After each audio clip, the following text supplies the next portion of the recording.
అందరికీ. మరి పుదీనా పచ్చడి ఎలా రోట్లో కానీ చేశారంటే చాలా బాగుంటుందండి. పుదీనా రోటి పచ్చడి మంచి టేస్టీగా రావాలంటే ముందైతే 3 కట్టల పుదీనా తీసుకున్నాను నేను. ఇందులోకి 1 కిలో టమాటాలు అయితే తీసుకున్నాను. ఇదిగోండి, ఈ టమాటాలన్నీ కూడా చిన్న చిన్న ముక్కలు కోసుకొని పక్కన పెట్టేసుకుని స్టవ్ వెలిగించి ఒక బాండె పెట్టి అందులో అయితే ఆయిల్ వేసుకోవాలి. ఆయిల్ కొంచెం ఎక్కువే పడుతుంది ఇందులో. అంతా కూడా నూనెలోనే వేపుతాం కాబట్టి ఇందులోనే పచ్చెనగపప్పు, అలాగే సాయమినపప్పు, అలాగే పల్లీలు కూడా వేసుకొని బాగా వేయించుకోవాలి. వేయించుకున్న తర్వాత పచ్చిమిర్చిలన్నీ కూడా ఇలా ముక్కలు చేసుకుని ఈ పచ్చిమిర్చి ముక్కలన్నీ కూడా ఇందులో వేసుకొని ఇలా బాగా ఫ్రై అవనివ్వాలి. ఇలా మంచిగా వేగితే మంచి టేస్ట్ వస్తుందండి పచ్చడి అనేది. ఇందులోనే కొంచెం కరివేపాకు వేసుకుంటే మంచి రుచి వస్తుంది పచ్చడి. పుదీనా మొత్తం కడిగి పెట్టుకున్నాం కదా, ఇదిగోండి పుదీనా కూడా ఇందులో వేసేసుకోవాలి. ఇవన్నీ కూడా ఆయిల్లో వేగితే మంచి రుచి వస్తుంది పచ్చడికి.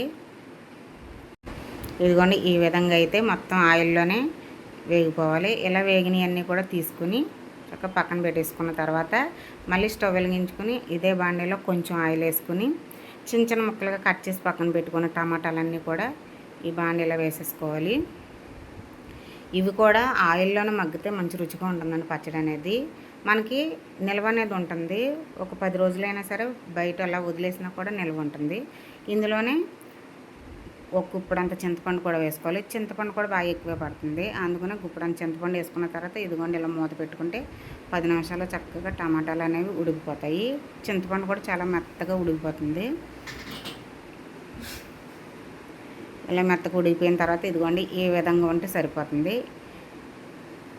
ఇలా ఉడికిన తర్వాత వాటర్ అంతా కూడా మనకి ఎగిరిపోయింది కదా, ఆయిల్ అనేది కొంచెం కనబడుతుంది పైకి. ఇదిగోండి ఈ విధంగా తీసేసుకొని పక్కన పెట్టేసుకున్న తర్వాత చల్లారిన తర్వాత ఇదిగోండి రోట్లో అయితే వేయించుకున్న పుదీనా, కరివేపాకు, పల్లీలు, అలాగే పచ్చెనపప్పు, సాయమినపప్పు, పచ్చిమిర్చి కూడా వేసుకొని దంచుకున్నాక ఇందులోనే కొంచెం జీలకర్ర, అలాగే వెల్లుల్లిపాయలు, టేస్ట్కి తగ్గ రాళ్ళుప్పు కూడా వేసుకుని ఇదిగోండి ఈ విధంగా అయితే కచ్చపచ్చగా దంచుకోవాలి.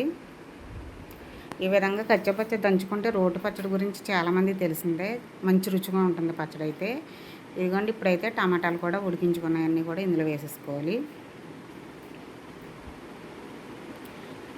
మరి ఇంకా ఈ పచ్చడి ఎలా ఉంటుందో మీకే తెలుస్తుందండి. చేసుకుని తిన్నారంటే అస్సలు వదిలిపెట్టరు, అంత బాగుంటుంది. ఈ పుదీనా పచ్చడి ప్రతి ఒక్కరు తినొచ్చు, మంచి రుచిగా కూడా ఉంటుంది. చాలా బాగుంటుంది పచ్చడి. పిల్లలకి పెట్టినా కూడా చాలా ఇష్టంగా తింటారు.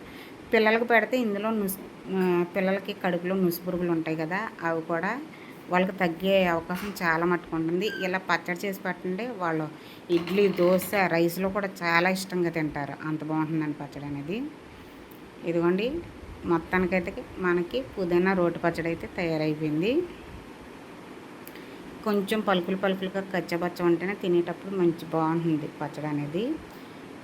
మరి పచ్చడి అంతా కూడా ఇప్పుడు తీసేసుకుని పోపుకి రెడీ చేసుకోవాలి. ముందుగా స్టవ్ వెలిగించి ఒక బాండె పెట్టుకుని అందులోనే కొంచెం ఆవాలు, జీలకర్ర, పచ్చెనగపప్పు, అలాగే వెల్లుల్లిపాయలు ఇలా బాగా ఫ్రై అయిన తర్వాత, పోపు అనేది బాగా ఫ్రై అవుతేనే బాగుంటుంది కదా. ఇలా వేగిన తర్వాత అయితే కొంచెం ఎండుమిర్చి, అలాగే కొంచెం కరివేపాకు వేసుకుంటే సరిపోతుందండి.